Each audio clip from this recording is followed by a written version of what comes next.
warahmatullahi wabarakatuh. Kami dari kelompok Jepang yang beranggotakan Adelia Sela Azahra, Akila Aura Putri Gayatri, Audrey Salsabila, Aulia Rahmah, Cahyani Ananda Rizky, Fatia Kamila Ferdiana, dan Zahra Adiba akan menjelaskan tentang kondisi alam Jepang.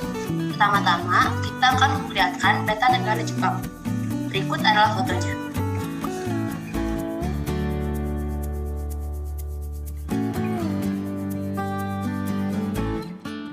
Komoditas yang dapat dikembangkan di negara Jepang, yaitu di bidang pertanian.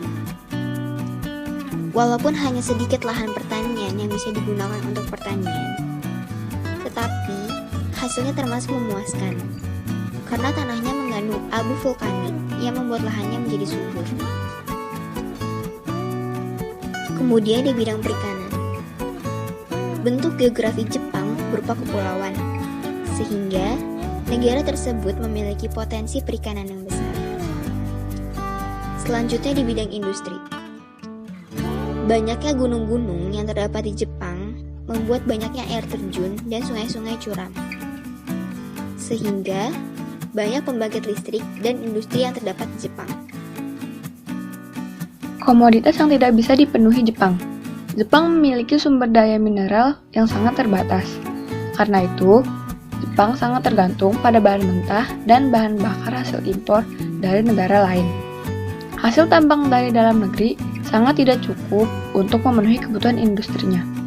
Beberapa hasil tambang tersebut adalah batu bara kualitas rendah, timah, seng, mangan, tungsten, antimoni, dan krom. Cara Jepang memenuhi kebutuhannya. Jepang tergolong sebagai negara maju. Dalam ekonomi, Jepang termasuk salah satu negara dengan penghasilan tertinggi dan produksi domestik bruto terbesar di dunia. Pencapaian tersebut diperoleh tanpa terlalu mengandalkan sumber daya alam. Jepang memang tidak memiliki begitu banyak sumber daya alam, namun efektif dalam memanfaatkan teknologi. Dengan berbagai cara, mereka menjadi salah satu ekonomi terbesar di dunia.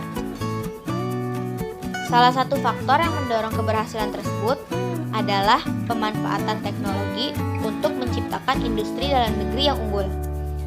Dengan pemanfaatan teknologi, Jepang dapat menciptakan berbagai produk yang dapat membantu pemenuhan kebutuhan masyarakat. Sementara komoditas yang belum dapat mereka ciptakan, mereka impor dari negara lain. Strategi ini terutama berhasil karena Jepang berhasil membangun industri otomotif, elektronik, transportasi, dan industri lainnya di dalam negeri. Dengan penghasilan yang besar, Jepang dengan mudah mengimpor barang kebutuhan lainnya. Negara yang memasok kebutuhan sumber daya alam Jepang. Berikut adalah negara-negara yang memasok kebutuhan sumber daya alam ke Jepang, serta jenis sumber daya alam yang dipasoknya. Negara Indonesia memasok kebutuhan sumber daya alam yang berupa karet alam, batu bara, biji logam, dan produk kayu. Negara Cina memasok kebutuhan sumber daya alam yang berupa bahan makanan, bahan-bahan kimia, dan bahan mentah. Negara Amerika Serikat memasok kebutuhan sumber daya alam yang berupa bahan industri, kendaraan bermotor, dan komponennya, serta makanan dan minuman. Negara Australia memasok kebutuhan sumber daya alam yang berupa pakaian, daging, susu, dan wool. Sekian video penjelasan kondisi alam Jepang dari kelompok kami.